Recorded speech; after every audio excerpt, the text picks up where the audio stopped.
Shiites in violent protest in Abuja. President Buhari orders security chiefs to get on top of the situation.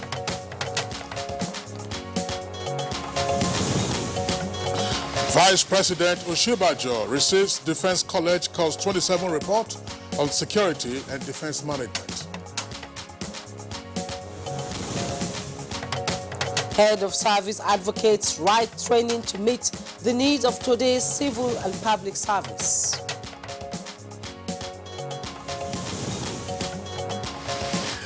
And on Good Morning Nigeria today, our focus is on assessing Nigeria's food security, plus a review of AFCON 2019.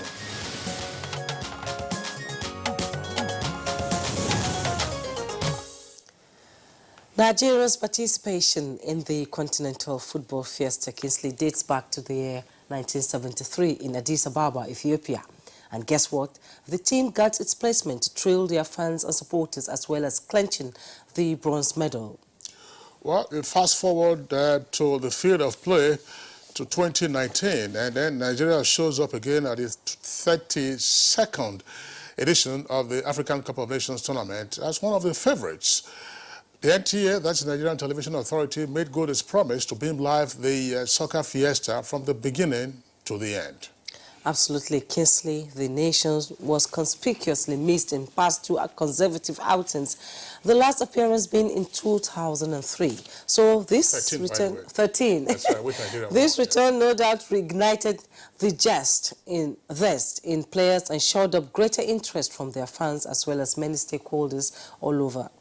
Such it was for the other teams, as the very best of players gathered from the participating 24 nations to slug it out in the Continental Football Tourney and Supremacy, of course, which lasted for 1 month. At the end, the Eagles, that's the Super Eagles of Nigeria, soared. At some point, they also wobbled and then flew high again, and unfortunately settled for the bronze medal. Quite right, Kingsley. Nigeria is a three-time winner. Sure had her own strategy, but we also have the match played out for the different nations' outings. So we asked, just how satisfactory is African football, judging from teams' performance at this edition in Egypt? Okay, now from the perspective of the pundits, what were the shocking upsets and which of the teams, as it were, turned out to be surprises of the tournament? And in particular, for us in Nigeria, what do we need to do differently in order to secure a spot for the next tournament, which comes up in 2 years' time, just as Cameroon, which will host that tournament, is making preparations already. All of this will be brought to the fore as we do a post-mortem of the just concluded African Cup of Nations 2019 that took place in Egypt.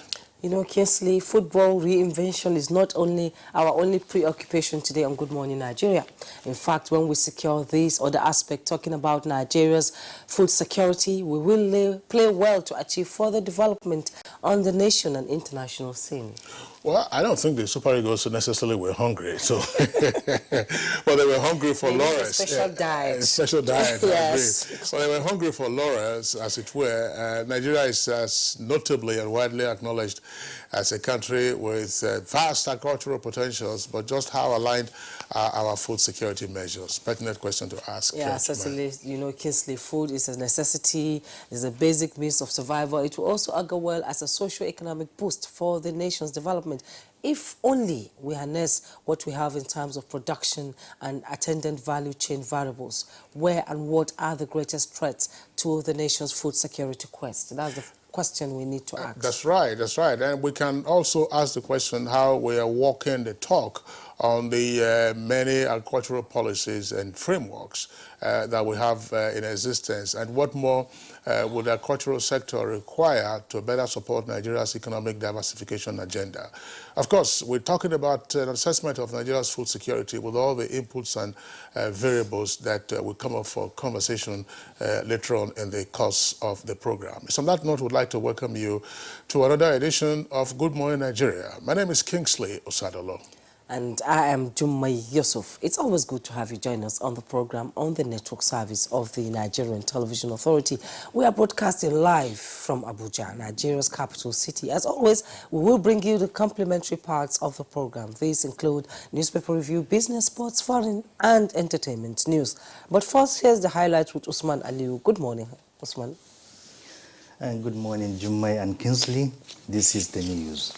The Nigeria Police Force has confirmed the shooting and eventual death of the Deputy Commissioner of Police in charge of operations, FCT Command, DCP Usman A.K. Umar, during the violent protest by members of the El Zakzaki group involving over 30,000 of its followers. A statement by the police also confirmed the shooting of 2 assistant superintendents of police who sustained serious injuries and are currently receiving treatment. Channels Television has also confirmed the death of its reporter, Precious Olabi, a youth corps member who died of gun wounds sustained in the crossfire during the violent confrontation between the police and Shiites in Abuja on Monday. The police says it has arrested 54 suspects in connection with the incident. The suspects are undergoing interrogation and will be arraigned in court as soon as possible. In the meantime, the Nigeria Police and the Department of State Services have given marching orders to respond appropriately to the violent demonstrations by members of the Shiite Islamic movement in the nation's capital. President Muhammad Buhari gave the order after summoning the National Security Advisor, Inspector General of Police, and the Director General of the Department of State Services over the renewed acts of hostility by the group.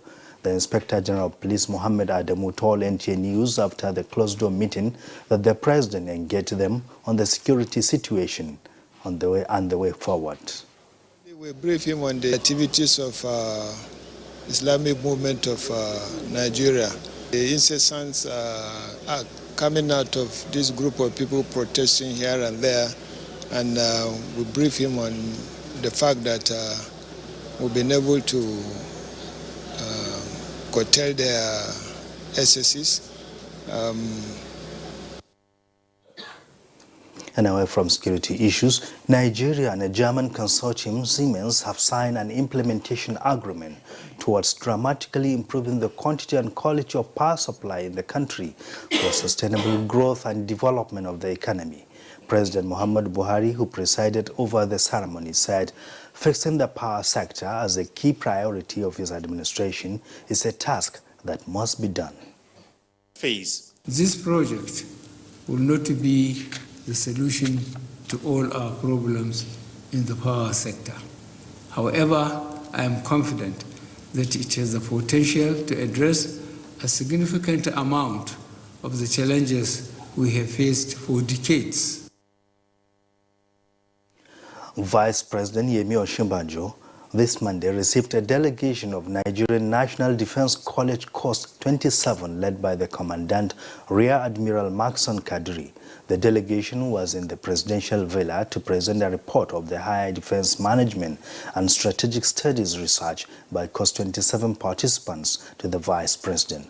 While commending the participants, Vice President Yemi Osinbajo notes that President Muhammadu Buhari is greatly concerned about ensuring the recharging and revitalization of the Lake Chad Basin so as to effectively tackle the issues of security, livelihood and development of the region. The relationship between political party and its caucus in parliament is strategic to achieving campaign manifestos. That is why the President of the Senate, Ahmad Lawan, says All Progressives Congress caucus in the Senate will work in collaboration with its party at all levels. Senator Lawan was speaking when he met with the state chairman of All Progressives Congress. We are one government. We are one people. We have the same program, really. The executive and the legislature in this respect, with dominance of the APC in the Senate, and the executive being an APC administration. We have just one course, we are supposed to have one focus, and we are supposed to have one direction. A unified procedure for the formulation and implementation of government policies and programs at all levels will enhance good governance. This is the central idea during discussions at the follow-up meeting of the Office of the Secretary to the Government of the Federation with secretaries to the state governments and heads of cabinet affairs offices of states in the Northeast Zone held in Gombe. It is clear that the strategic role of the Cabinet Affairs Office in supporting the effective delivery of government policies, programs, and projects. And the need for a robust civil and public service that will meet the training needs of workers has been advocated. This was a retreat for top management staff in Abuja. Be able to get the new thinking in the service to cascade down to every single civil servant is something we are working on, a very elaborate and detailed communication strategy. And that's the news highlights for now. Good Morning Nigeria continues with Kingsley and Jummai, but after this break. All right, welcome back. It's still Good Morning Nigeria. Time for us now to take some business stories. With Sub-Saharan Africa expected to stay on the path of recovery, and an employment generation expert is tasking the federal government on the provision of an enabling environment. Let's join our correspondent, Kunle Adeyeye, for details of the stories. An economic survey suggests that the Sub-Saharan Africa will stay on its recovery path next year, provided economic giants are on course. A poll of 15 analysts and economists by Reuters showed that Nigeria, Africa's biggest economy, is projected to grow by 2.6% next year, while Kenya is also projected to grow by 5.8%, with both being 0.2 percentage points slower than in April.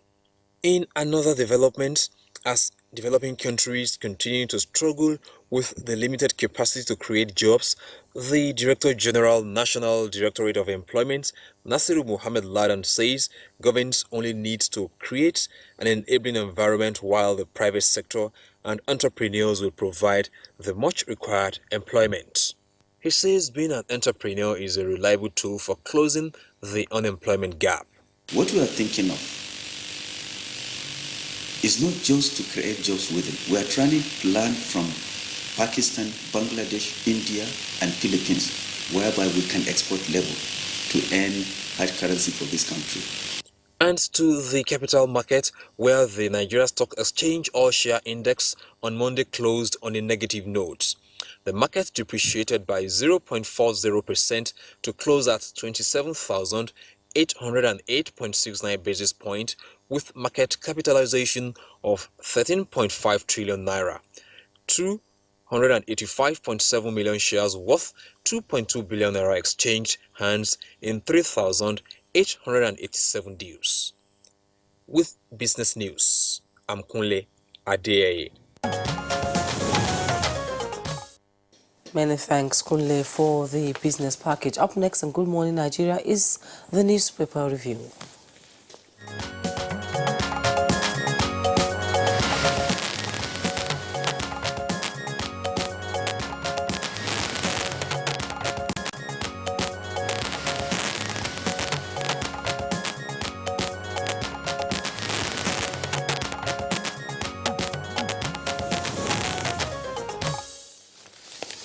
Our newspaper reviewer, Bayo Tebe, is right here with us in the studios. Bayo, good morning and welcome. Thank you, Kingsley. Good morning. Good morning, Jummai.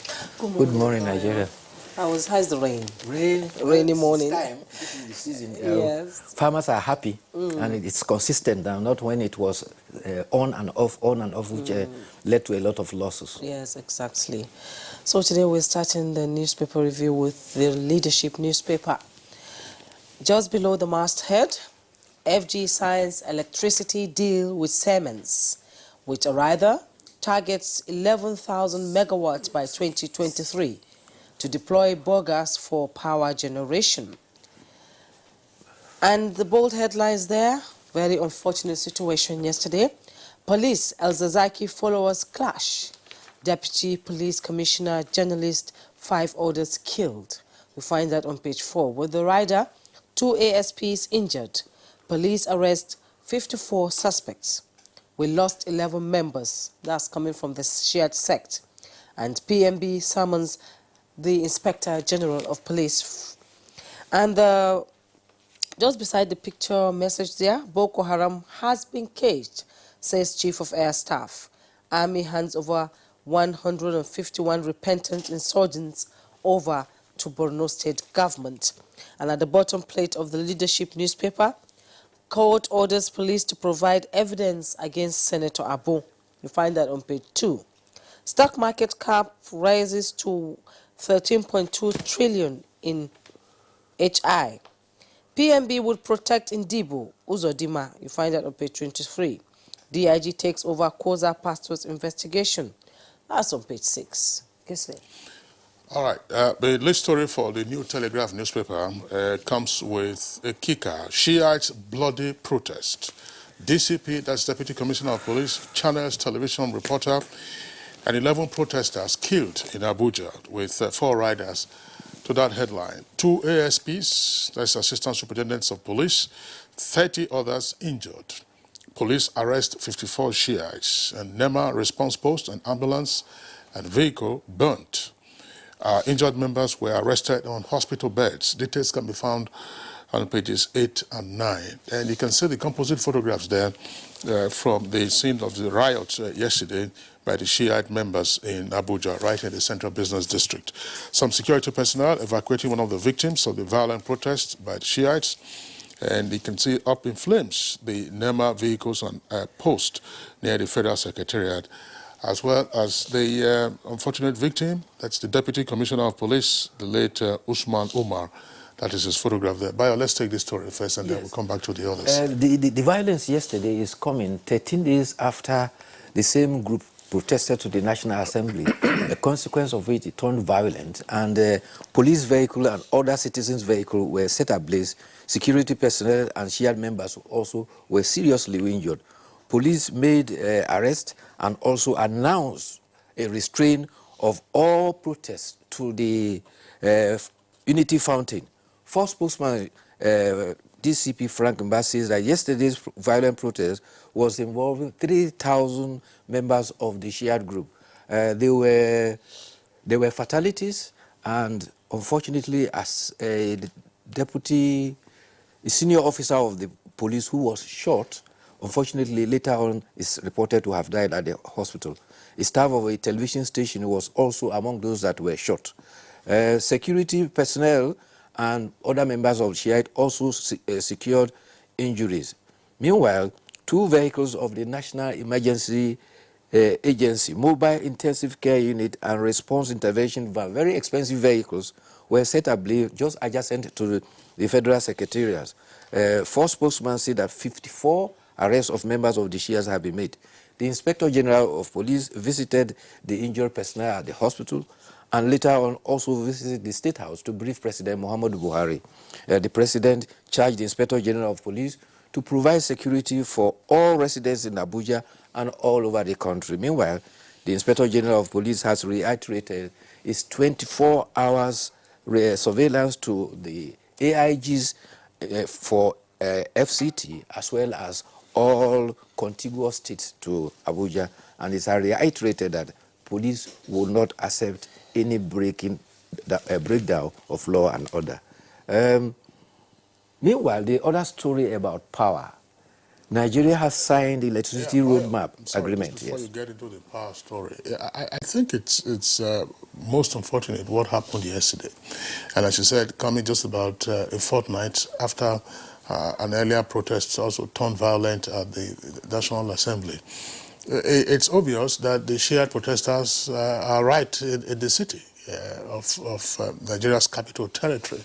And if you were just to take an overview of the horrendous losses that occurred yesterday, it tells you that something has to be done, and done urgently, with regard to the frequency of their protests and the demands that they are making, or whatever else needs to be sorted out. The DCP, that's the Deputy Commissioner of Police, was said to have been interceding. I think he was said to have been speaking with the protesters, trying to calm them down, to peace. To peace. And unfortunately, he became a victim. Well, of course, the Channels television reporter, a youth club member, was on assignment, and unfortunately, she took a bullet in the stomach. And now she's passed on. Plus, of course, what you just said with regard to the other ASPs and others who were injured, these were persons who went out for their normal businesses. And they are either on the hospital bed now or nursing one injury or the other. Then the vehicles belonging to NEMA. These are very, very expensive utility vehicles. Colossal damage. Yes, colossal losses that they have suffered. You utilize their ambulance, they use them for rescue measures and so on and so forth. At the location of the protest, Federal Secretariat, where you have the three phases of the Federal Secretariat, plus the Ministry of Foreign Affairs, how do you expect federal workers whose offices are located in those places to go to work, or to be at work and then be at peace and be able to perform their function and feel safe and perform their functions? One of the three armed zones.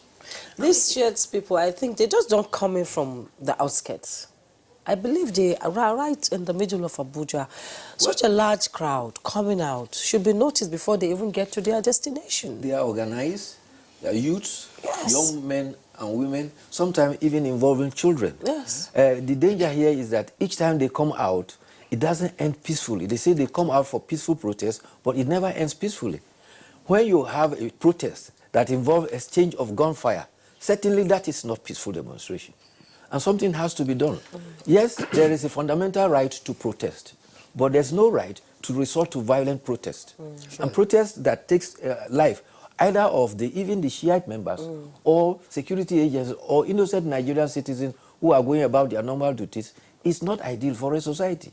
Something has to be done to stem this. And they say they are not armed. So how was the danger here is this? If we go back just to about 4.5 years ago, this is how Yusuf Mohammed and his group started in Maiduguri 10 years ago. Deja vu, actually. Yes, 10 years ago in the Maiduguri metropolis. And gradually, from there, they went under into the bush, and we have a big monster in our hands. Yeah, we just hope that all of this can be sorted out as quickly as possible. Yes. Right. Well, I was talking about the power situation. The electricity situation, there's now a roadmap based on an agreement signed between Siemens of Germany and the federal government of Nigeria. President Muhammadu Buhari says that this is a government-to-government agreement, and interestingly, it was reached between the president and the chancellor of Germany, Angela Merkel, when she visited last August. And the implication of this from the agreement that was signed yesterday is that 7,000 megawatts of reliable power will be provided between now and 2021. And in the second phase, 11,000 megawatts of power is to be attained by the year 2023. By the end of the second phase, if everything goes on smooth as it is expected, transmission and distribution bottlenecks will have been removed, and another target that will take it to 25,000 megawatts will have been reached subsequently. This is a deal that is stricken between government to government level, and is sure that this time around it will work and will smooth sail. The Director General of the Bureau for Public Enterprise signed on behalf of the federal government, while the Chief Executive of Siemens, a German firm, signed on behalf of that company. We hope that this will work with the GENCOs, the TRANSCOs, and everybody, and we will move our power situation forward from the 5,000 it is now. Well, but I think it's good to be hopeful with regard to this new deal struck between the Nigerian government and Germany, and of course bringing in Siemens. Siemens has always been in Nigeria, by the way. But my only concern is there's virtually no sector in which we do not have a roadmap, or for which we do not have a roadmap. The problem has always been how you travel on that road. And, if a few kilometers down the road, or if you like, a few milestones, and then, the vehicle packs up and everybody loses their way. So it's most unfortunate that this always happened. And we do hope now that they will take care of all of this. Perhaps part of what is required to be done, if you ask me, before some of these agreements are signed, maybe they did it this time, put down the framework or the roadmap, and then get in all whose voices are important, they call them stakeholders, and ask them why this roadmap will not work. you start from the negative. Why will it not work? Let everybody make their contributions. So from those contributions, you can now sift out what the necessary pathways could then be. Because you get this roadmap now, you will be hearing people in TCN, you will be hearing people, the discos, you will be hearing the Gencos. Say, generation is not our problem. The gas supply is vandalization of our pipelines. And then the Gencos or discos say, look, no, this is a private entity. This was signed between BPE and Siemens. So what would be the role of the discos? They are private entities. Some people will tell you that the problem is not necessarily generational, but it's transmission. So will Siemens take over from TCN, or will it complement TCN? Will Siemens also now be doing the work of the discos? They've given the example of Egypt. Oh, this was what they did in Egypt. Fine. I mean, Iraq was reduced to rubble, when Bush, Bush II was trying to remove Saddam Hussein. But see how they were able to regenerate their power system back on track. So what worked, for a war-torn country or a war-ravaged country, and what worked for Egypt, those models are not likely to work for us here. We have all kinds of obstacles. That's why I say that, we can be hopeful, but you have to seek out what will not work and then ensure that you remove those obstacles. I think identifying the bottlenecks, as we have suggested, is the ideal thing. And also, there must be time lag. Set phases, what you intend to achieve within a specific period, so that we know how far you are succeeding as time goes on, so that we don't have 2021 running down on us, and the target has not been achieved. But let me take your other headlines very quickly. You can return to that. Below the nameplate of New Telegraph, so presidency, that's New Telegraph. How we spent $1 billion on military equipment, that's page 6. And Clark, that's Chief Ike Clark to Bajabia Mila, House can't shut down Edo Assembly. And controversy over Mieti Allah's vigilante group in Ondo, details on page 10. CBN confirms licensing 3 new banks, Titan Trust, Globus, and Taj. Details of that story, of those stories, can be found on page 30. And second list story right at the foot of the front page of the New Telegraph, below those photographs from the Shiite protest yesterday in Abuja. Supreme Court dashes APC's hope on Zamfara. PDP and governors commend Apex Court's refusal to reverse serve. Details on page 2. High blood sugar damages blood vessels. That's a health story on page 10. Yes, indeed. The Supreme Court yesterday rejected an application seeking it to review its own judgment, and an application by the APC urging a second look at its May 24th judgment, sort of the Apex Court to order a fresh elections. However, the court observed that it had no jurisdiction over a matter that is pre-election and which ought to have been brought within 60 days of the decision delivered. Justice Rose Vival was categorical. We don't sit on appeal over our own decisions. It is an abuse asking the Apex Court to review its own judgment or orders. Meanwhile, also at Bauchi at the court, a Bauchi State High Court has ordered factional speaker Danladi Kaule and deputy to continue presiding pending the determination of a motion that has been brought before it. Justice Muazu Abubakar fixed October 3rd for hearing motion and substantive application filed by Speaker and 11 members. Respondents include the National Assembly, Speaker of House of Representatives, as well as Inspector General of Police, Commissioner of Police. Meanwhile, the head of service of the Federation has drawn attention that the senior staff union are hampering the conclusion for arrangements that is supposed to see to the consequential adjustment of the new minimum wage. Mrs. Winifred Oyo-Ita says that their unrealistic demand is the cause of the breakdown of negotiations to the implementation of the new minimum wage. And what are the demands? The Joint National Public Service Negotiation Council says that the federal government offered 9.5% for grade level 7 to 14 and 5% for grade level 15 to 17. But the Joint Negotiation Public Service Negotiation Team says if they go by that, an officer on grade level 7, step 8, for instance, will only have 5,139 as an increase.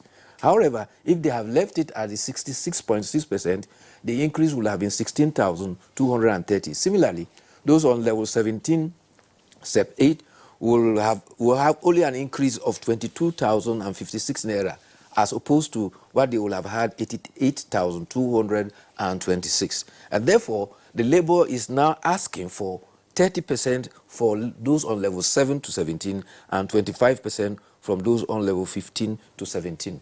And the federal government negotiating party says that this demand is far above the budgetary provision that has been made in the national budget, and the government cannot afford that. Okay, so now, that is the cause of the stalemate now. Now let's go to the editorial. It's coming from the Daily Sun newspaper.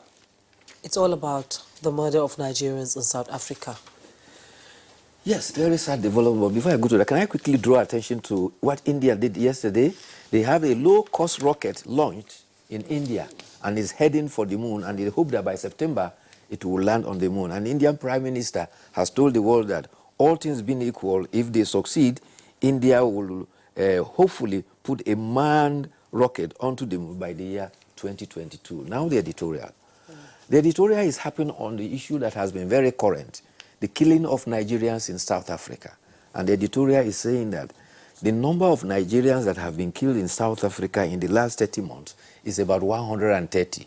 And comparatively, it is the highest number of Nigerians killed anywhere in the world for any specific period. Initiatives have been made to draw attention to it. Specifically, the editorial has harped on the remarks by the Senate President, particularly when he invited the South African High Commissioner and emphasized categorically Nigeria will not take its citizens being killed. Similarly, the Diaspora Commission has also emphasized that Nigerians who are abroad must endeavor to obey the laws of their host country. However, Nigeria will not accept its citizens being blackmailed or just tagged as criminals needlessly. And so the editorial is happening on government that this is a situation that government has to take at the highest level, perhaps from President Muhammadu Buhari to President Ramaphosa. All right, Bayo, thank you very much for being around. Just one point, and then that's for people to remember, Nigerians in particular, that South Africa is a very violent country. It is. Very violent, no doubt about that. I don't understand the hate for Nigerians, actually. He has lived in South Africa, so you are hearing, as we say, from Bayo the Tebe, thank you for being around. We'll see you again tomorrow. Thank you. Okay, it's Good Morning Nigeria, reaching you on the network service of the Nigerian Television Authority. We're taking a short break now. When we return, we'll get ahead with our conversations. Two topics.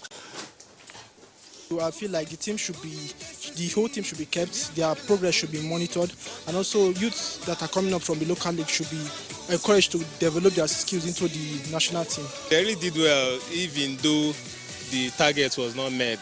Guests on Good Morning Nigeria will be discussing the AFCON tournament in retrospect and the way forward for the national team.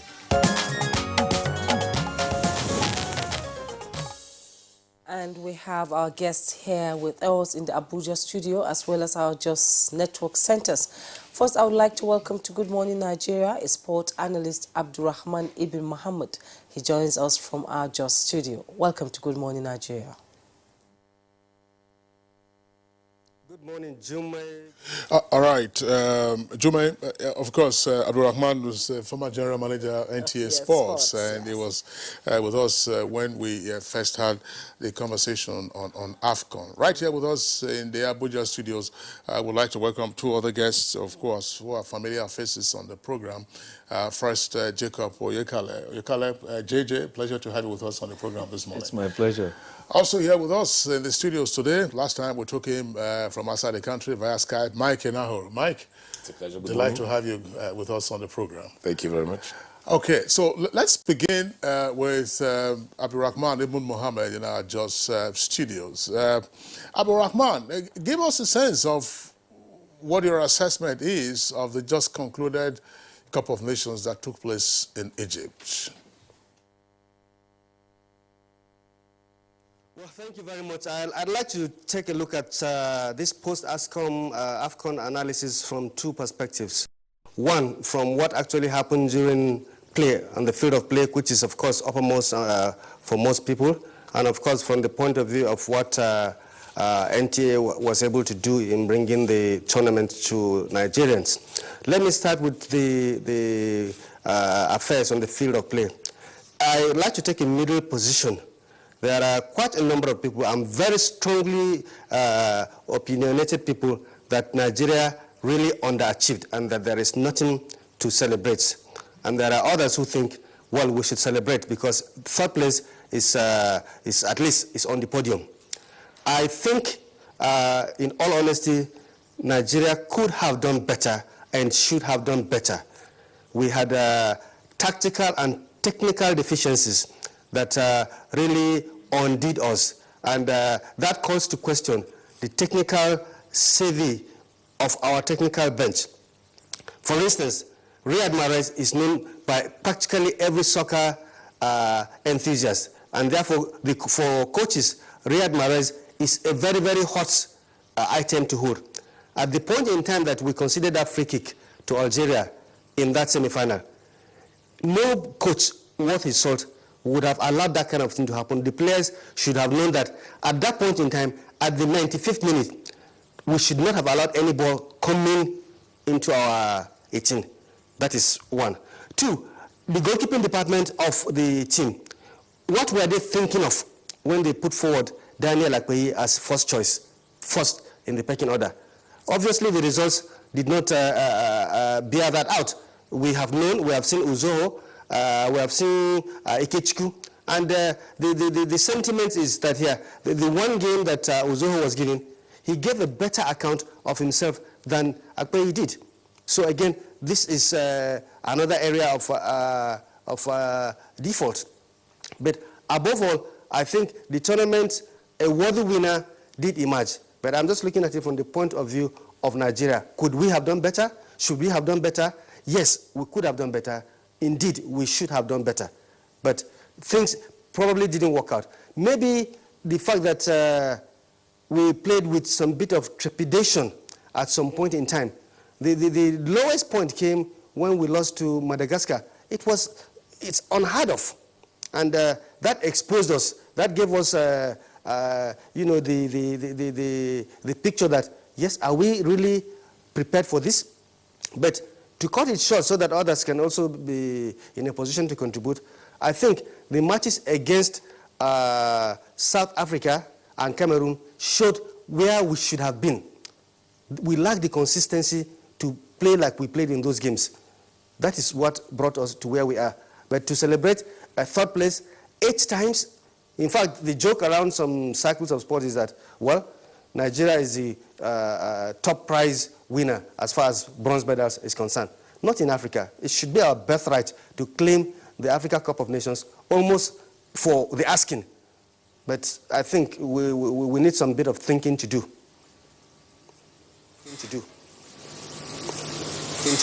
For your opening comments, let's come back now to our Abuja studios where we are going to introduce Jacob Oyekale and Mike Enahoro. Jake, let's have your own assessment of the AFCON. Well, looking at the AFCON, just as we said before the tournament, that it was an expanded edition where we have 24 teams, and we try to look at the performance of Nigeria before now, and from 1976, it has been that has been the beginning of the achievement of the Nigerian team, and mostly they have come home with bronze, which at a point in time it was branded the Golden Bronze in 2004.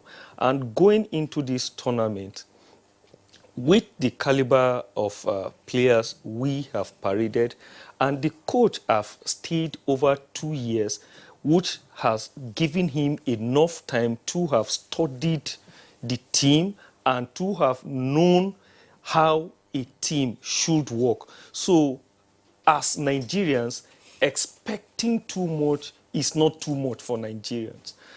By and large, going into the tournament proper, playing our first match, Nigeria placed on FIFA ranking 45, playing against Burundi 134. The performance left a lot to be desired of, And that was just to give us the glimpse of what we are to see in the tournament, because Nigeria deserves better performances. Yes, on assessment, statistically, the team played 7 matches. They won 5 and drew and lost 2. Out of the 5 they won, maybe we can really look at it this way, that most of the matches they won are scrappy wins, very scrappy, and most of them are far below Nigerian in ranking. As a matter of fact, the only team Nigeria played that is above Nigeria in ranking was the team they played at the 3rd place match, that is Tunisia. Now, taking an wholesome look at our performances, technically and tactically, we never showed superiority to any of the teams we played. The coach had the same approach when he's playing Algeria and when he was playing Burundi. And it is unfair to we Nigerians when you are playing a team as low as either Burundi or Madagascar. You are playing you have almost a defensive approach to play them, which means, it doesn't give you that superiority to attack them. That aura and that fear factor will no longer be there. That cost us against Madagascar. When they saw us the first few minutes and they saw a John Mikel Obi who many times while he was in China played as a central defender. John Ogu is a very slow and he's a defensive midfielder. And already the 4 players we paraded at the back as naturally central defenders. Awazim and Olaine are central defenders, meaning that you are playing almost 6-7 players on the defensive side and you want to score goals. It's not possible. And that affected us all through the tournament. Yes, there are some places that we should commend the team, but you realize that there is always this gap between the midfield and the attack. And that occasion for our inability to score goals. I'm telling you, if you just pick an Igalo, for example, and put him in an Algerian team, he should score up to 8, 9, or 10 goals.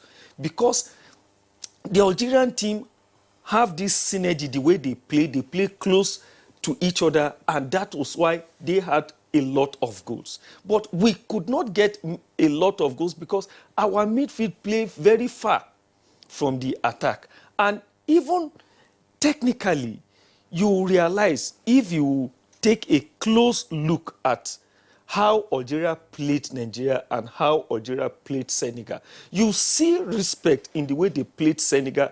And when they played Nigeria, they came all out. As a matter of fact, many times inside our 18, they need 5, 6 passes together without us intercepting the pass. We are only lucky to be arguing that Mahrez scored a last-ditch winner. But before that, Algeria had almost 4, 5 one-on-one chances that was missed. In fact, 2 of them were collected from our central defender, Kenneth Omero. The team was, the synergy in the team left a lot to be desired of. Thank you so much. Let's bring Mike and Naoro into the conversation. Let's have your postmortem view of the AFCON 2019. Good morning, Nigeria. I think the gentlemen both have given a proper summary. The performances were below par, strictly. For a long time, we've had time, we've had personnel, and it comes to the point where a couple of my friends and I have termed it the granddaddy complex of Genafro. It's like having a child go visit your grandfather and you're allowed to play within the compound and the confines of a box. He's very scared as a coach. He has no enterprise to attack. His playing career was as a central defender, and his professional antecedent is the same. When you have, for the first time, we've assembled the right age of players. They are young. They are in the height of their careers. They are enterprising. They are fearless. It's like having Mustangs that are on the big field, on a rocky plain, and you say, don't run. Nigeria is an attacking country. We play from the wings. We take the ball, knock it out to the wings, and you have your fullbacks overlap and come across. We didn't score any goal from wing play. The ball that Jamilu Collins crossed in and the goalkeeper hashed up for John Igalo to score was a fluke. If the goalkeeper was in his right mind, that was a save. And the other two gentlemen have actually analyzed it properly. We have a problem with mediocrity. We have a problem with mediocrity. The entire world is moving to a positive attack in football, where you defend by keeping the ball high on the opponent's end of the field. You go to the opponent's end of the field and hold on to the ball on their side while using your central defenders as sweepers to knock the ball back to the wing and maintain possession. But when you say you start the match by containing, what you do is you're not thinking. So you are hoping to just hold these guys off without actually emphasizing your own authority on the game. So you have an Alex Iwobi having to run 40 meters back to the top of the defensive line to pick up a ball and start running all the way back up. He's got 60 meters now to run. There is no way he can be efficient or effective. And you see the coach clapping for him all the time when he comes back to pick the ball deep in his own half. Same thing with John Igalo. So how does a Nigeria and an NFF organization, and I believe, to be honest with you, I'm not blaming Gennett Raw, I'm blaming his employers. Because his employers are the one that gave him the instruction to play like that. Oh, we don't want to lose, or don't come and lose this match for us. So. Younger coaches, even in the leagues these days, any coach that is not positive is sacked. Any coach that doesn't play positivity is sacked. Look at the Madagascan team. They came without fear. They were out to have fun, and they enjoyed their tournament by going as far as their capacities can go. Benin Republic, exciting game, exciting team.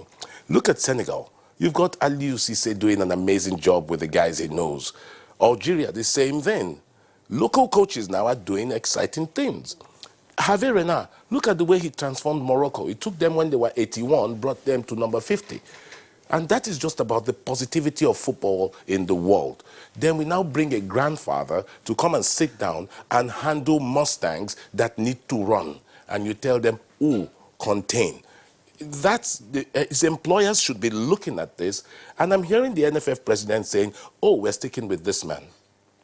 So don't be surprised when Nigeria now swaps places with Burundi in the next couple of months, because there is no way we can go forward with a play like this. Coming out third is due to the individual brilliance of the kids. They played for themselves, they played for Nigeria.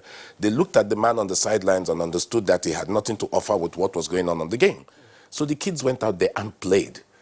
And one of the things that you must clearly understand is, how long do we need to celebrate mediocrity at the risk of the country's goals? And that's where I just stand, because it's just annoying to watch Nigeria play football these days, to be honest with you. Yeah, Mike, thank you very much. Let's return to Abdulrahman Ibn Mohammed, Just Network Center. Abdulrahman, of course, the issue of the performance of the Super Eagles is one that is still being, but there appears to be a lot of blame being heaped on the coaching crew, in particular, the chief coach or the lead coach or team manager, Gerard Raw. And some persons have been saying, look, go to Tanzania, go to Egypt, and find out what happened to those coaches. Our own Emmanuel Amunike took Tanzania to the Cup of Nations for the first time in several decades, but he got the axe. Egypt, same thing. So we are saying we are sticking with him, and just a few moments ago, the onus now lies on the employers of Gennett Raw. On what basis is Gennett Raw being considered to even go for a refresher course? At whose costs? What is the evidence that is leading to that? We have the pedigree of providing exciting attacking play. That's what Nigerian teams have.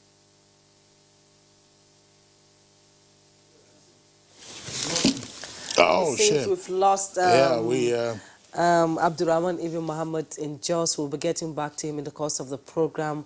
Now, I'll be coming back to you, Jacob. We talked about the midfield.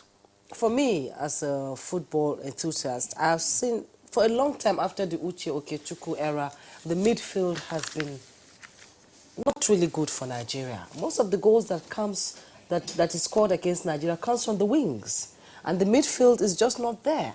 How can we in any way try to resuscitate that spirit of the midfield and the wingers, and not just talk about the attackers, people who score the goals and all that? We need to work on our midfield and the wings. How do we go about that? Okay, you see, over time, football has gone through what I call evolution. And in those days, in the dark era, it just depends on the sheer skills of individual players. Then you talk about the Peles, the Puskas, the Sibio, the Bekumba and co. But later, tactics and techniques came into football. But this era, football has even gone scientific. Dynamic. Very, very dynamic. So when you even talk about midfield or attacking play, it depends on how a coach has organized his team. At times, you don't even know who plays where. For example, the champions of the UEFA Champions League, regardless of who plays their midfield, that's Liverpool, you realize that you don't know who is playing where. You understand? Because in as much as they have that defensive instinct, all of them have attacking instinct as well. But you see, what we have in Nigeria, Etebo and Ndidi, they are very, very good markers of the ball. But it stops there just in front of the defense. So when we played Cameroon, the coach, Seedorf and Kluivert have studied us. Why not move to the side and come back to the middle? And they realized that our central defenders, they tend to lose ideas when they come and catch them from the side. So by and large, what we need to do is to get abreast with the modern techniques and approach our game with seriousness, in the sense that if you are playing a certain system, let's say it's a 3-5-2 formation, 4-4-2 formation, regardless of the system, the players must be aware of what they are to do. It saddens me when you play, for example, our team later played a formation you call 4-2-1-3 formation. 4-2-1-3 formation. That is what they played. And at the end of the day, you realize that it was hard for them to gel. Later, it became 4-2-3-1 formation. And at the end of the day, the 4-2-3-1 formation became 4-2. Then only Iwobi and the wingers are left stranded and starved of the ball. Igalo will now be isolated in the front. And we expect the coach to react. Yeah, well, Jacob, the algebra you're sketching, all these 4-2-3-1, 4-2-4, 4-3-4, 4-3-3, it will come out on the field of play when you see the fluidity of your team and their finishing. Mike, yes. Look, it's talking about the technicality involved, in soccer management, right on the pitch, and the fact that you have to have thinking heads before you go into battle on the pitch, and while you're on the battle, the instructions you give. Is our bench sufficiently resourced? No, I would tell you, take a Germany, take any reel of any old football matches. Watch a German team from 1950, 1970, 1980, 2000, 2019. Same style. Same style. Little adjustments. It's called the German style. German machine. Take any Brazilian team. Start from 1940. Come to 2019. Same style. Take England. They will run at you. Goalkeeper gets the ball. Thump it up. You will get the guy knocking it back. Everybody will play same style. Go to Egypt. Knock the ball, hold it in the midfield. You touch me, I fall. But when I fall here, 4 guys have moved left because I'm going to knock it left and go up, same style. South Africa, they play the Amakosi style playing. Ta, ta, ta, ta, ta, ta, ta. One guy runs over, knock it behind the defense. Same style. Nigeria, we play according to the coach. When Samson Siasia, and I will keep saying this, when Samson Siasia had the team, he reinforced it through Yemi Tella, same with Musa Mohammed in the under 20s, came up to Austin in the 23s, then Samson was up there. We had a style of play. Nigeria needs to define and stick with the style. 1980 style of play, powerhouse play out of the back, knock it to the wings, get your big strikers in, get the ball down. That's how we play football. Again, you come into the 94, going to the World Cup, stylish footballers in the middle of the field, knock it to the end, knock down to the wing, same style. Now we are playing the Gennett Raw style, which is not the Nigerian style. We need to stick with the Nigerian style. Anybody that comes in to work for us and work with us has to understand the style of play and make necessary adjustment to slight personnel changes to fit the Nigerian style of play, which they will now have to adopt. So it's not a coach coming to Nigeria to say, from now on, everybody, we go left. And we now have to learn how to go left. All these kids you see, regardless of where they play their football, regardless of even if they've lived in Nigeria before, are expected to play the Nigerian style. That's why they selected to come to Nigeria to represent Nigeria. And so when you look at a style of play that is alien to us, we will not succeed. It's a simple template. Because the speed at which we play the game, Europeans will tell you, is unbelievable. Nigeria's pace is unbelievable. From everybody is running at the ball. If you run at Algeria, you will knock Algeria out in 70 minutes. Because the pace at which you will play the game will be too fast and too hard for your opponents to follow. And if you lose that template, and you're now saying Gennett Raw should now, at his 65 years, he has not won anything. Anything at all. He has not won anything. This is one of his biggest achievements in his career. He has not won anything, and you are now telling him to now adapt in Nigeria to playing a defensive formation that relies on you holding on to the ball in your area of possession, in your area of the field. It is not going to work. So we need to define what is the Nigerian style of play, how do we effectively get personnel to man it, and get a coach to intelligently, like Jake was saying, interpret the changes within the game, but stick with the Nigerian style of play. Brazil loses 7-1, they will come the next match and play the Brazilian style with an adjustment to personnel. Germany loses 5-1, they will come back tomorrow, play the German style with adjustment of personnel. But we lose, or we draw, or we try. From the kickoff of the match, you got 7 players behind the ball, sticking in your own area of the field. How do you want to win matches? It is not the Nigerian style of play, because we get the ball, we attack you on the wings, we'll keep trying until we break through. All right, Mike, thanks. We had a blip a while ago from our Jos Network Center. We understand that the lines are back. And Abu Rahman, sorry, we lost you a moment ago. So if you can hear me now, give us a sense of what we're talking about in terms of the capacity and capability of the Nigerian bench, and whether, in fact, General Raw needs to still be on the employment of the NFF. Thank you. I'm glad that I'm back. Mike has spoken extensively about style of play. I think this Nigerian technical team really is bereft of what idea the Nigerian football philosophy is. A nation that was able to produce such star wingers, best in Africa wingers, like Segun Odegbami, like Adokia Amesimaka, Baba Otu Muhammad, Kunle Awesu, Dimeji Lawal, Friday Elaho, and yet we are playing now as if we don't know anything about wing play. The Nigerian style has been anchored on creative and fast wing play, creative and adaptive possessive midfielders, not utterly defensive midfielders.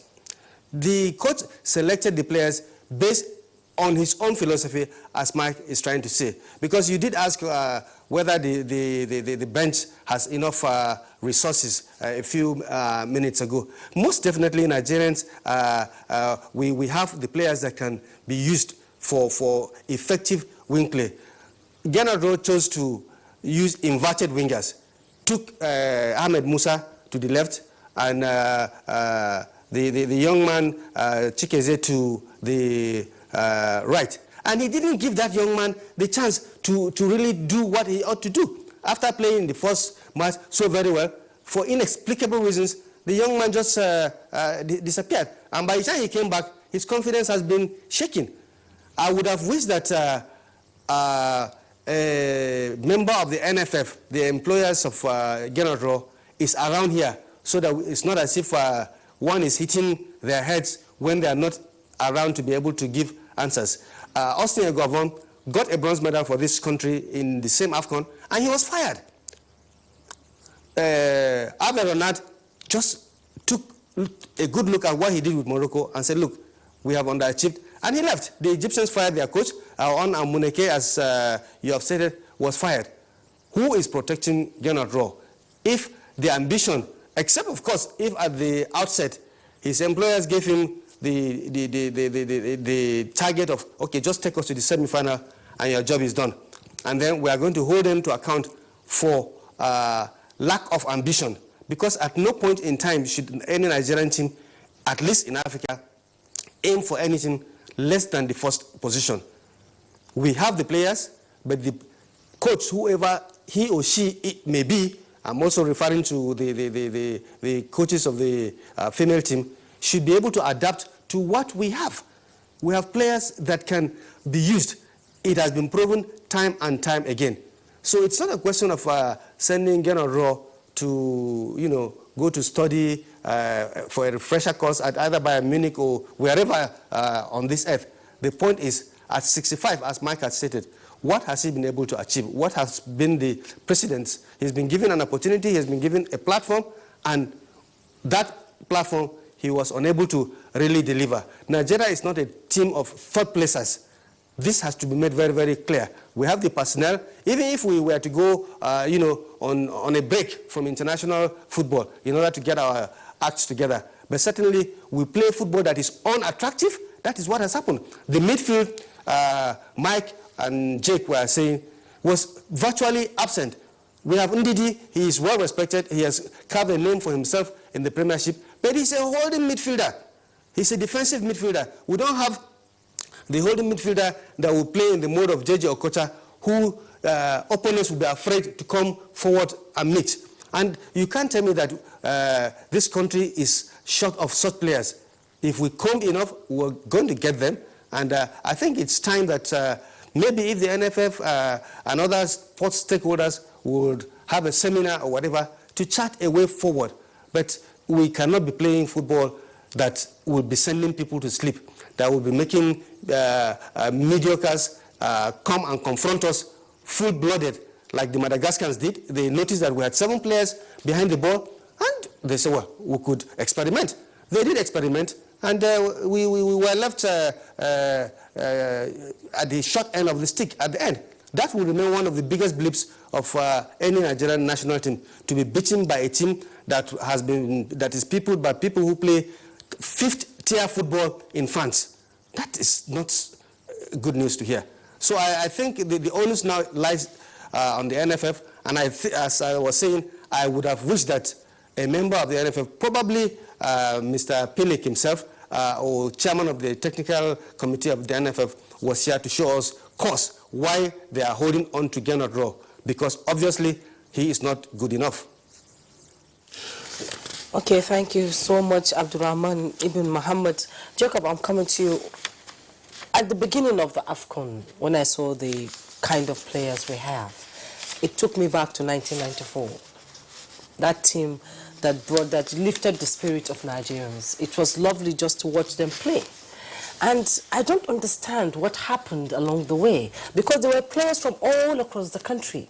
Some of them were picked from small clubs, trained by Westerhoff, and they became splendid players across the world, with playing in clubs in Spain, England, and also. So what happened? Why can't we just go back to the grassroots?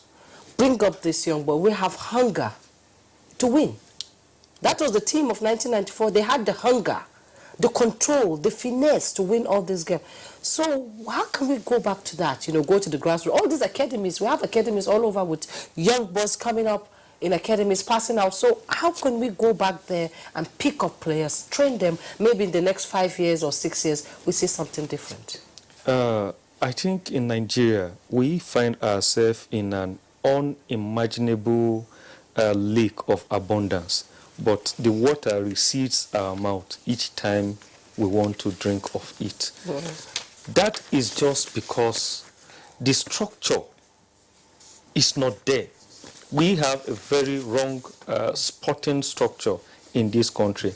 Until we have the structure right, things will not be right. You ask yourself, what used to happen in the 70s, 80s, and 90s? You don't have it again now. And it covers all facets of our life in Nigeria, right from the primary school to the university level. These days, how many primary schools have playing pitches? In fact, 2-3 bedroom is already a school, secondary school. And now that you have loads of private universities, you have less than 2 hectares of land is a university campus already, no playing pitch. So some talent are killed even before they were discovered. Back to your question of 1994 and now, there is a staggering difference in the sense that, you see, that team was a team built over time. Yes. And every player know that you must work for your place. For example, who are the 3 goalkeepers? Then you have a Peter Rufai, the Rock, who is well experienced from, in fact, he would have made the 1980 World Cup. It was one of the Nations Cup, rather. He was one of the youngest, but because of Okala and Ogedengbe, he could not really make it. And from 1982, he was there. 84, he was there, and they won a silver medal. And over time, he left and he came back. You have an Aloysius Agu, who was in 1990 Nations Cup that won a silver medal. Then you have a Wilfred Agbonibare that later came and benched Ikeshoromu, became the 3rd goalkeeper. And from the defensive line, you see those you call men. When you talk about men, you talk about men. The Stephen Keshis. I'm sure when you are spelling that men, it will be, there will be an H. You say man with an N. Jake? So you have men in that team, not, those who come and you shake them. Because those who are drinking conflicts now. Like an analyst will tell you when you see an Okocha in the field, you see an Olise. An Olise has, in his days, does the work of what 3 midfielders are doing now. And a single Okocha is equal to about 6 players. He's able to dictate the pace of the game and tell you the direction of the game. And the gazelle from the wing, Finidi George, Emmanuel Amunike with his aggression from the left, and you have the goal's father, the gangling Yekini, elegant goal scorer, ruthless striker, goalkeeper's terror. When he faces any striker, the fear is there. And Daniel Mokache was also there. Then you have the Esibio, Samson Siasia was there. Then in the defense line, you have the gentle giant, Uche Okechukwu. Then you have the big boss that is controlling them, a coach inside the team, Stephen Keshi. So okay, no problem. What we'll do, the Super Eagles of 1994, they won a Cup of Nations. Can they lend gold at the Olympics? Can they lend the medal to the 2019 team? Mike, very quickly. Just to go ahead, go back, come to 2013. Same principle. Look at the 2 teams play. Now, one of the things that's missing that Madam asked you was all these people you mentioned had a life. We knew them as local heroes here. They had played and understood what it means to go to Calabar on a Wednesday and be in Enugu on a Saturday match. They had lived in here. They have understood it. Our national team coach is not resident in Nigeria. How do you now understand how a guy who is playing for Heartland vis-a-vis Rangers has fared over 3 weeks when the league is on? How do you understand that these are Nigerians that principally your nucleus of your team is supposed to be built around these people, not the guys who live in England or the other guys? It's the aberration that some of us are looking for a quick path to success and we go and get these kids to form the nucleus of the national team that have not lived in Nigeria. Your nucleus of your national team must live in the country and carry the aspirations of the people. And that is how we started with the John Chidozes, Tunji Banjos joining.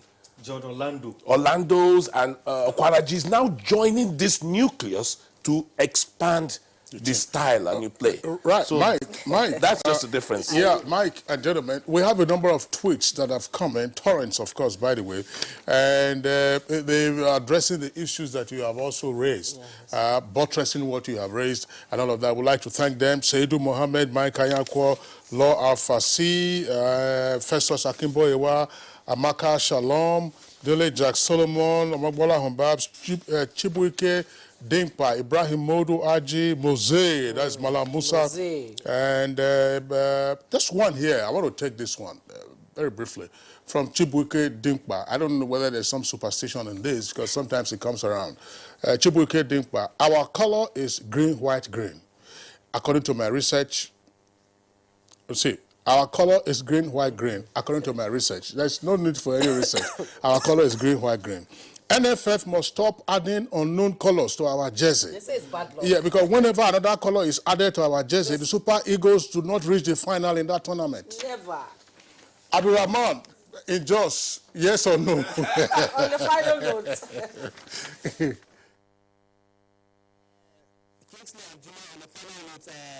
This issue of color, superstitious or not, but I am aware that on set, the day of that match, I had the cries of, woe, is that color again? This is left for conjecture because I don't have any proof. But I think observers have, alluded to it that anytime we use that color, something bad happens. Perhaps it's time that the handlers of our team look at that. But just to round up, I think there will be no opportunity for us to talk about how NTA brought those matches to the homes of Nigerians. But just to finish up on the point of the performance of the Super Eagles, Mike was reeling out the names of, and Jake were reeling out the names of the players that made up the core of the 1994 team. The issue is that all those players, as Jake rightly stated, were discovered by Westerhoff right here in Nigeria. It used to be the norm that maybe 70% of the players would come from our local settings and maybe 30% coming from outside. Now it has changed. If you look at this team that certainly underperformed for Nigeria, there was hardly any person from the local league. The goalkeeper was not used. The goalkeeper from the local league was not used. So basically, we have brought in Nigerians who are based outside. But that should not really preclude us from looking for appropriate Nigerians plying their trade, because, I mean, the world is now a global village. If they are very good enough here in Nigeria, they will attract attention. So we shouldn't, discountenance them. But there must be a conscious effort to make sure that players that are home-based, that have the hunger, are also included in whatever plans we have in the future. All right, Abdulrahman Ibn Mohammed, sports analyst and former general manager, NTA Sports, joined us from our Just Network Center. Thank you very much for being part of our conversation this morning. And right here in the Abuja studios, two of our regular analysts, Jacob Oyekale, thank you for being around. Thank you. And Mike Edahoro, thank you for being around. Thank you. And for our viewers, of course, we'd like to thank you for still staying tuned to Good Morning Nigeria.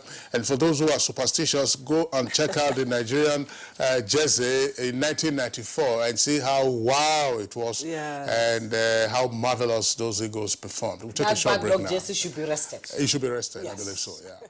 All right, let's take a short break now. When we return, we'll get into another topic.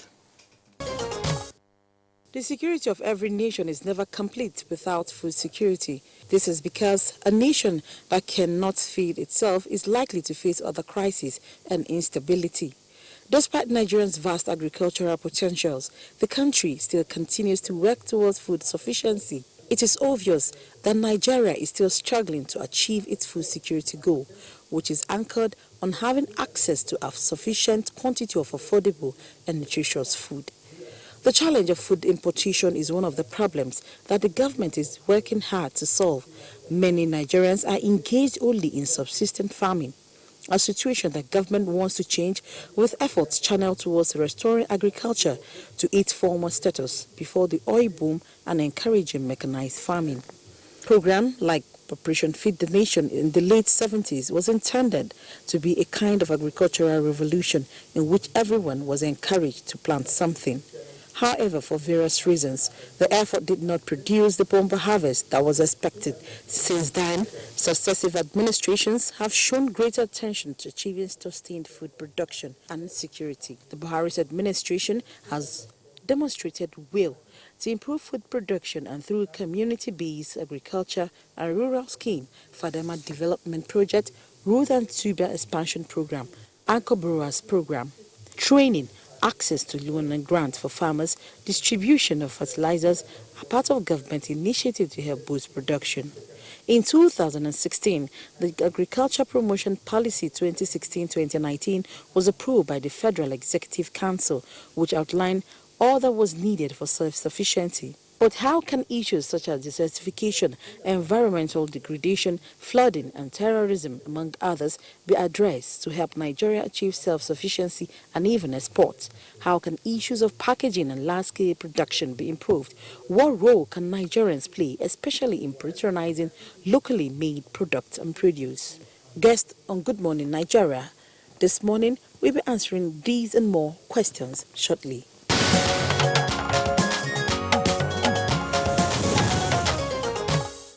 And in our Ibadan studio to discuss the topic is senior scientists.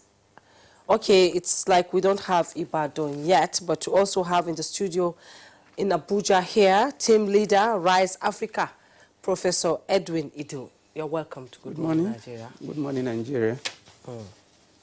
Yes.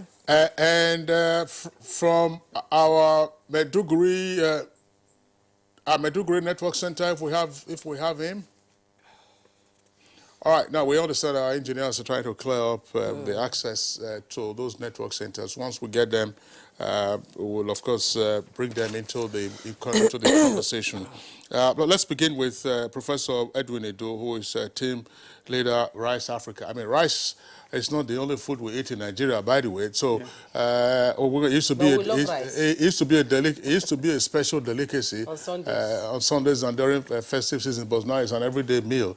But of course, it cost us a lot of money in the past. So our general outlook today is looking at Nigeria's food security situation, of which rice is a very critical component. What is your assessment of the country's food security situation? Yeah, we thank God that we have moved because when you said a country is food secured, it means that country is not import dependent to feed people. And especially the area of rice, we have seen changes in the last 3 years. We have really moved up in production. And we are seeing that more people are taking interest in the production of homegrown rice. And not just the production, but also the consumption. We are promoting the consumption of homegrown rice. People are beginning to see the nutritive value and also the health value of our homegrown rice. Before now, people will always talk about local rice. And when you say local rice, people think that it's those one pounded in the village with pestle and mortar. And then, but the narrative have changed. The new narrative is that it is homegrown rice. And in homegrown rice, you are talking of lake rice, you are talking of Achi rice in Benue State, and Ebonyi rice, and all that, all spread all over the country. This has really helped the production, and people are now having more interest in consuming our homegrown rice. That is going to stop capital flight. That is going to create job and new opportunities, and that is going to really help our youth to be involved in the chain, in the value chain, the rice value chain. We have the marketers, we have the service providers. This could also engage the youth. So we have really moved up. So why are we talking about food security? A lot of people are going back to the farms now. Yes. What are the factors mitigating against food security in Nigeria? Yeah, the issue is we are really improving. We have really improved. When somebody said food security, like I said before, that you are saying that is the country now free from depending on importation for food? We are not. We are not. We are some of the produce now are being exported with all the challenges we are having when we exported yam. We had challenge, but that does not mean that we cannot overcome that. We exported the cowpea. We had challenge, but we are trying to overcome that. So we have enough. If anybody is saying that we don't have enough to feed our country, to feed the people in this country, it is not in the right picture. What were the challenges you had in exporting this produce? The challenges are mostly technical challenge, and then we have the aflatoxin challenge that with some of the produce. So this can be handled.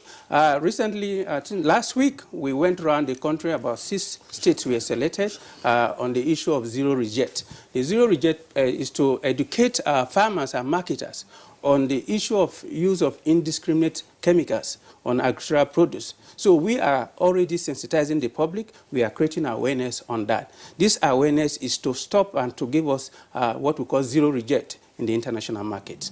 So we are okay, well, let's stick with rice, for which you're the expert, until we get in the other guests, to also speak on the other aspects of our food security matrix. What is working for the revolution that we are seeing in rice production in Nigeria? And how might we avoid a rollback? Yeah, the intervention of government in the area of rice. Government intervened by helping processors with integrated rice mill. Government also introduced or launched the Anchor Boras program. These programs have really helped. This intervention by government has really helped. Also the provision of the input. Fertilizer companies came up, and then and because of that, fertilizer is there, the inputs are there. Government provided launched the Anchor Boras program. Because of this intervention of government is why we are seeing the rice revolution today. So farmers can now produce 3 to 4 times in a year. We have the Faro 51, Faro 52, Faro 56. We have rice for lowland. We have rice for upland. And because of these new varieties that have come up, that have been developed by NCRI, we are seeing. So all this is helping in the rice revolution. So government intervention. Rice, the rice producer, they have millers that will take it off. Then there's market for it. And because there is market for it, we are seeing that before, farmers will produce, and then millers will mill, and they don't have market for it. So this chain is what is really helping the rice revolution. Well, I was just wondering, still with you, on government intervention. For how long can this go on? Yeah, when government starts a pilot program, and the pilot program was in Kebbi State, in Jigawa State, in Kano State, Ebonyi State, and some other countries. Now, on other states. So you have to scale up the program. The pilot program is scale up. And then you also have a buy-in. You have to allow private sector to buy into the program so that there will be continuity. That is what we expect. All right. Thank you very much, Professor Edwin Idu. Now, we understand that our guest in the Ibadan studios is available through that network center is Mr. Debo Akonde, who is a senior scientist, Agribus Development of the IITA, that is the International Institute for Tropical Agriculture. Mr. Akonde, a pleasure to have you with us on the program. And straight away, take the question of what you think is Nigeria's current food security status, considering all the efforts being made in the agricultural subsector of the economy.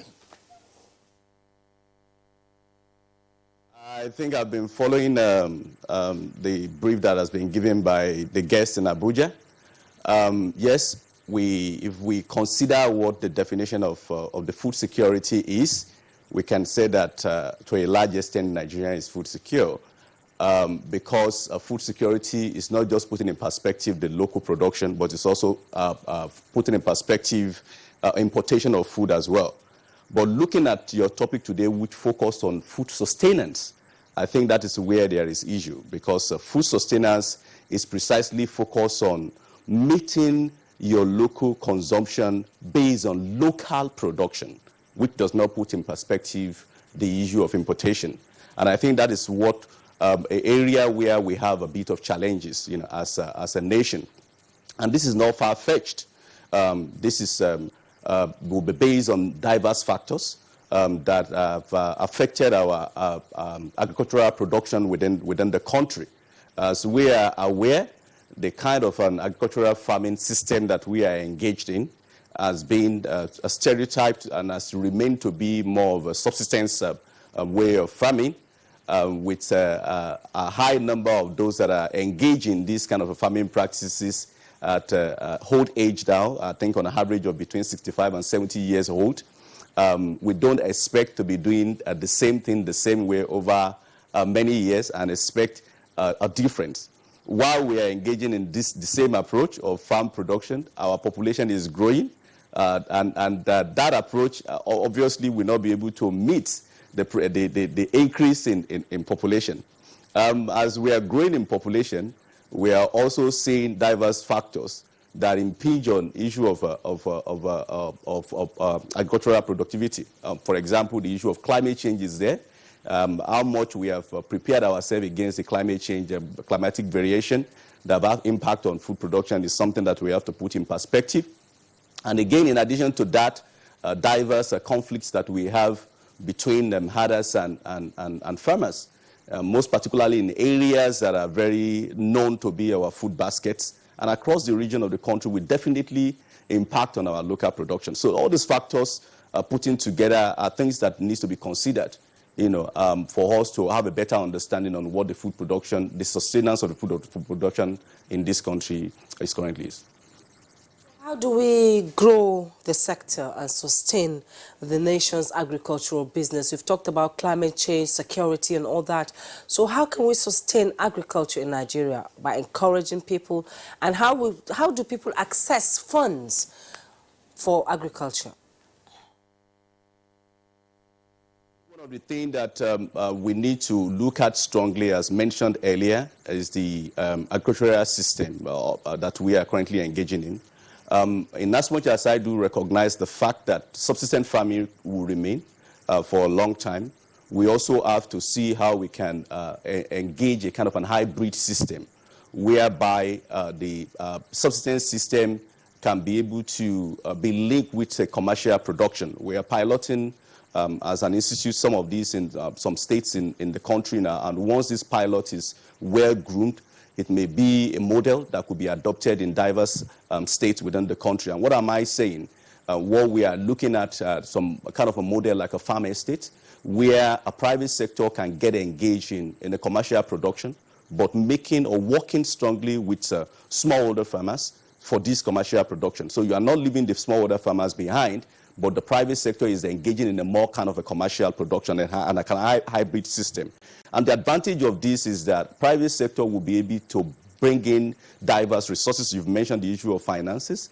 It is very difficult, and we do understand that for smallholder farmers to access funds, which is one of the major impediments to their ability to produce optimally. But for private sector that has their funding, that has engaged in diverse business in the past, it is not going to be a major problem for them to access funds, even at a reasonable interest rate. Once that is done, they can use this funding to support the smallholder farmers. And then in terms of quality of production and the quantity of what they produce as well, based on the kind of inputs that will be supplied or be given to these smallholder farmers at the right time, those kind of challenges may be overcome by the engagement of the private sector or working with the smallholder farmers. In addition to this, I think we also need to put in perspective the issue of quality production.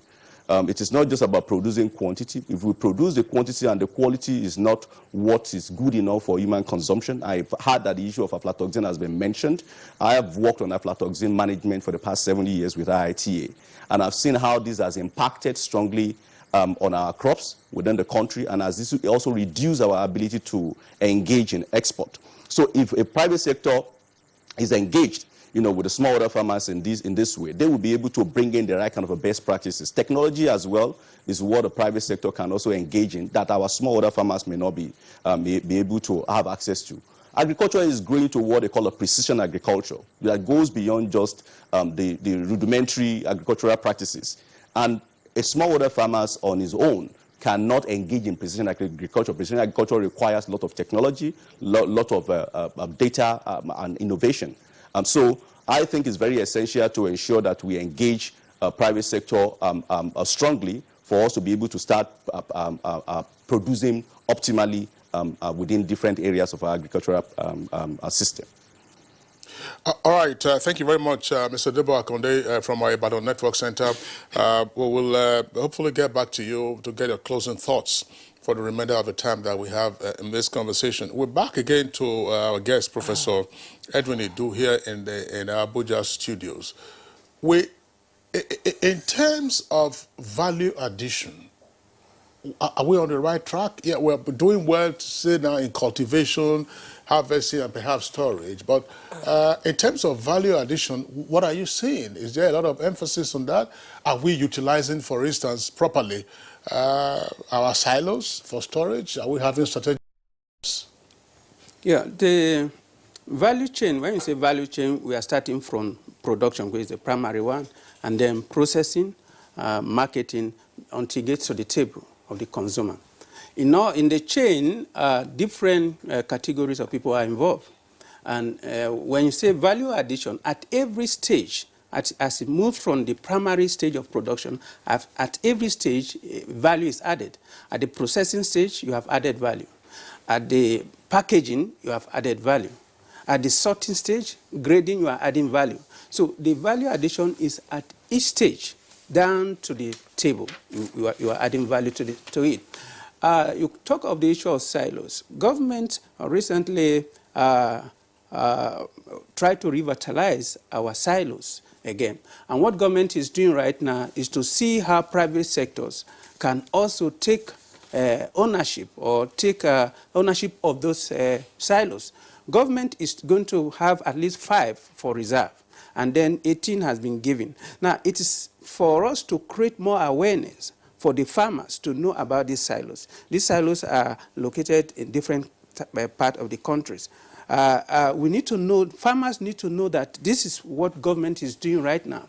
And there's silos now, and then provision is being made for people to take their farm produce to these silos. So that awareness has to be there. Many people are still not aware of this government initiative, and I think we need to create more awareness on that. Well, the president initiating most of this agricultural policy says we must eat what we produce. And with the population explosion in Nigeria, almost 250,000, by 2030 we are looking at 450,000. Can we produce what we eat and get enough to export? Yes, this is what the last speaker just reiterated, that we have enough in this country to feed ourselves already. We don't need to go and import anything into this country for us to eat. It's just for us to see how to support the producers, the processors. We need, and government is doing that. Private sectors are also to come in. And more importantly, we need to create awareness of what government is doing. Most of our farmers are not aware of some government initiatives. For instance, NISA has products. NISA is trying to launch insurance. Many farmers, especially crop farmers, are not aware of insurance. So they are not aware of NIC provision.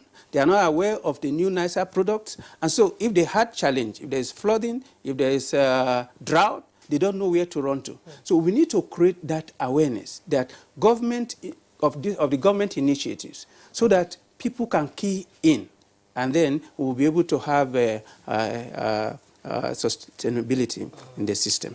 All right, thank you very much, Professor Idu. We are trying to go over to our Maiduguri Network Center, where we understand that we're still unable to establish links with our Maiduguri Network Center. In that case, if Ibadan is available, Ibadan also, we understand we are having a drop from that network center. But let's return to Professor Edwin. We were just talking about creating awareness for farmers with regard to insurance policies that they could take.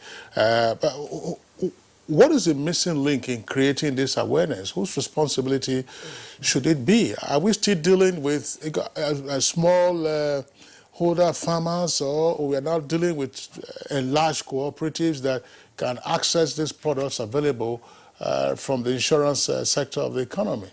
Yeah, there are different platforms today. The information technology, the ICT world, has created opportunity for even farmers, processors, cooperative group to key into the system.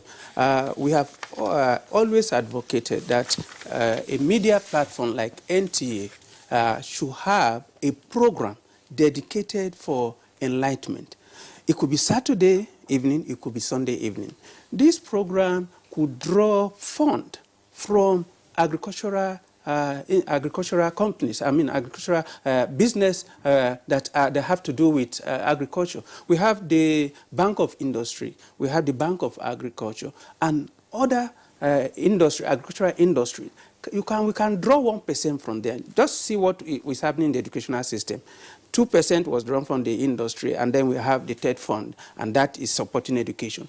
We want to say, let there be 1% from other industries that will provide that platform, support that platform, and then we can enlighten the farmer. When we say farmers' education, we are not saying farmers should go to the classroom. Education, we are talking of creativity, innovativeness, resourcefulness, and to improve their skill.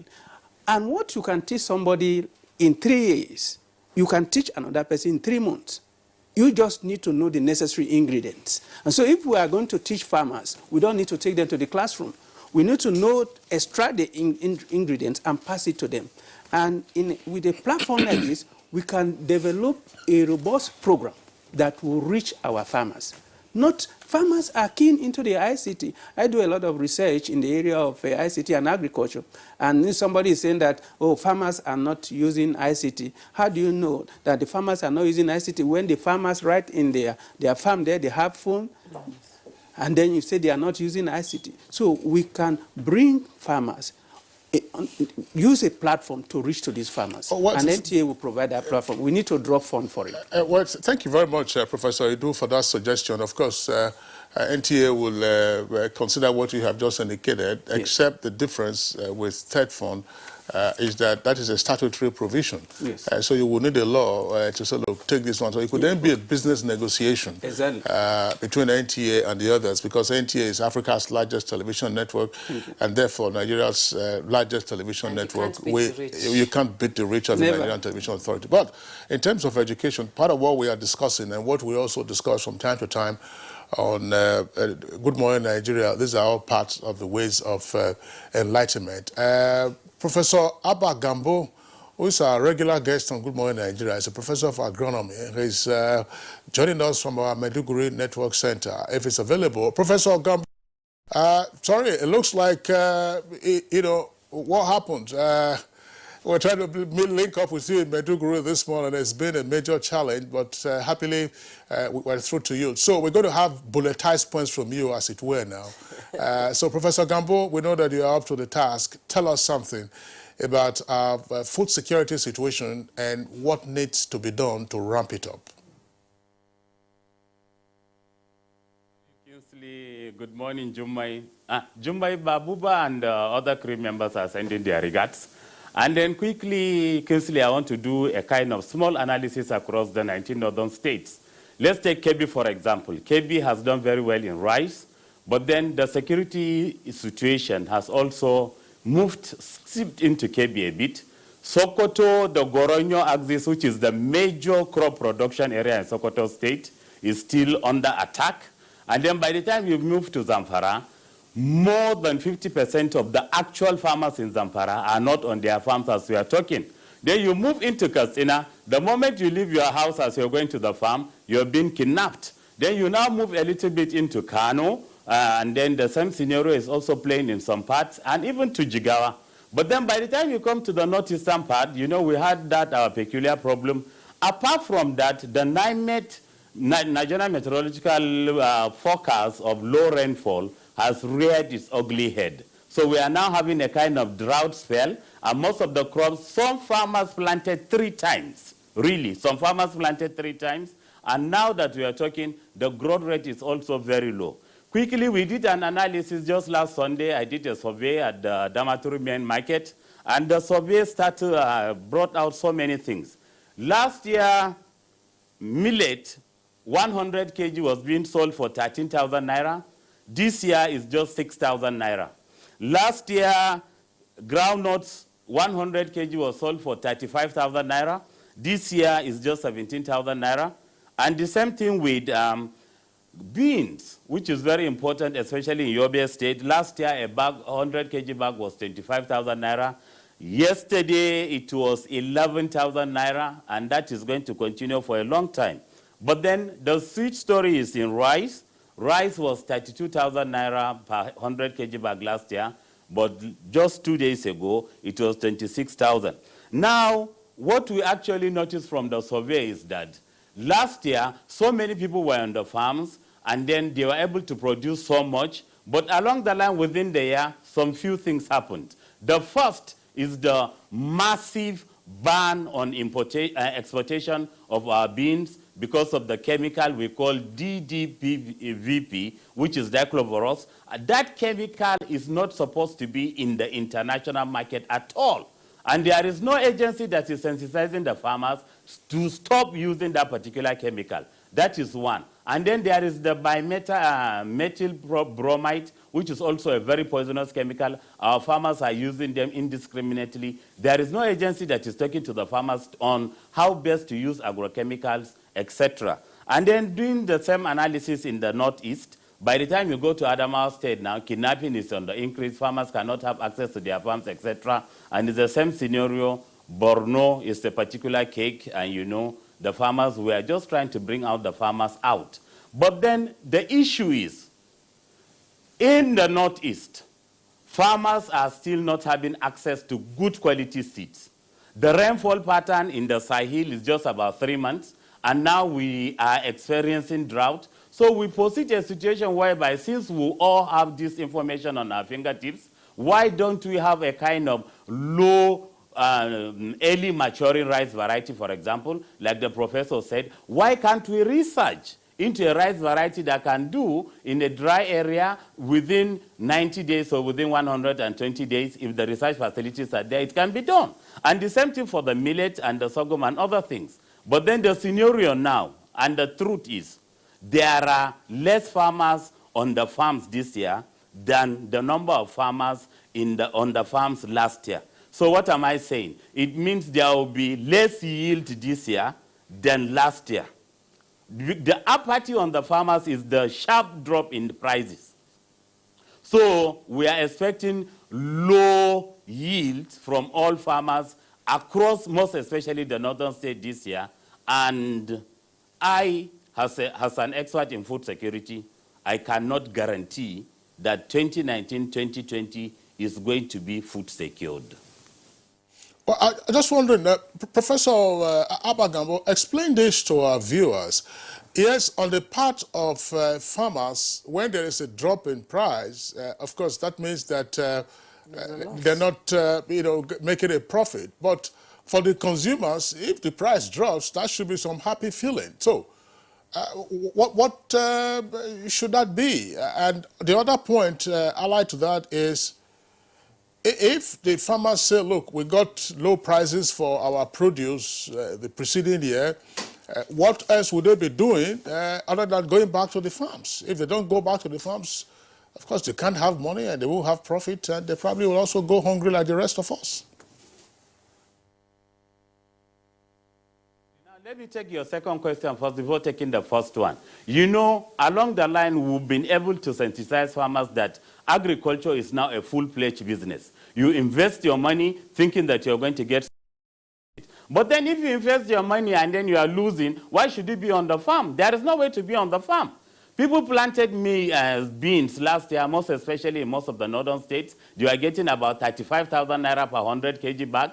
All of a sudden, it dropped to less than 10,000 naira. So do you expect them to also go back and produce the same beans? No. So they have to look for alternative things. Nigerians are very creative. Maybe some will go to somewhere else and begin something. But the truth of the matter is they are not on their farms. Then for your first question, which is a very important national issue, means that the yield of last year has made Nigerians to have access to more food at lesser prices than other years. But what I'm saying is this year, we cannot forecast the same thing. You know, the beans dropped because of the dichlorovirus that farmers are using. So no single bean will ever leave the country if the DDVP is in that bean. And then secondly, for other crops, the methyl bromide the farmers are using will also not leave the shores of Nigeria. So we now have a country that has plenty of beans, but then is highly poisoned. The DDVP is a very poisonous product. But we have the beans with the DVP in the country, and they are all over in the markets. So we now have access to food that is not very, very consumable, food that is not safe for consumption. And then another very important thing, I know we are about going up, but then let us know that there has to be a kind of sensitization of the farmers by the relevant agencies. What are the chemicals to be used before planting? What are the chemicals to be used after planting? What are the chemicals to be used after harvesting? And then what are the chemicals to be used if you're going to export the products outside the country? Somebody has to come and tell the farmers all this, because the farmers do not even know that the dichlorovirus they are using is banned in the international market. And the farmers do not also know that even the sniper NAFDAC is talking about, they use it on food crops, because there are no processing plants and they have no alternative than to use whatever they can get at their fingertips to do it. And another thing I just noticed is that people are using dead battery cells. The black powder in dead battery cells are being used to dress seeds before planting. I know the translocation of plants will actually take it up to harvest.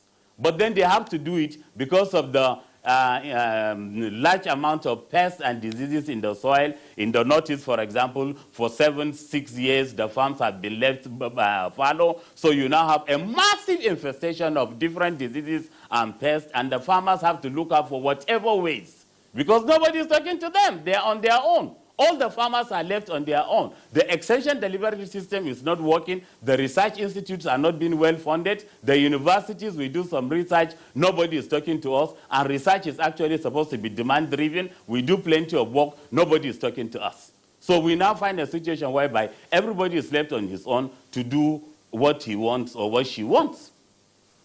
Thank you so much, Professor Gambo. He's a professor of agriculture. He joined us from our Maiduguri Network Center. We're sorry we're out of time. We would have talked more about this topic. Thank you so much for coming on Good Morning Nigeria.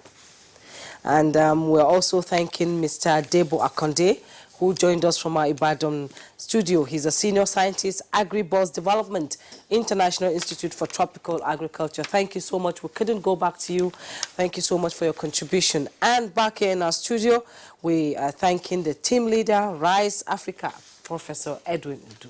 Thank you so much for coming on Good Morning Nigeria. Kinsley? All right, well, that does it for us. As I said, we're out of time. We didn't have enough time to ask Professor Edu, after you produce the rice, what are you going to use to eat the rice? There will be tomatoes, pepper, onions, vegetable oil, salt, and then, of course, you have your LPG, which is gas, and then you make it, you have your jollof rice or coconut rice. And the meat. Wait, is that your favorite? Yeah. All right, so that does it for us today on Good Morning Nigeria. I would like to thank you for tuning in. The program returns tomorrow, same time, 7 o'clock in the morning. Until then, you'll have a lovely day ahead. I'm Kingsley Osadolo. And I am Jummai Yusuf. Do have a great day.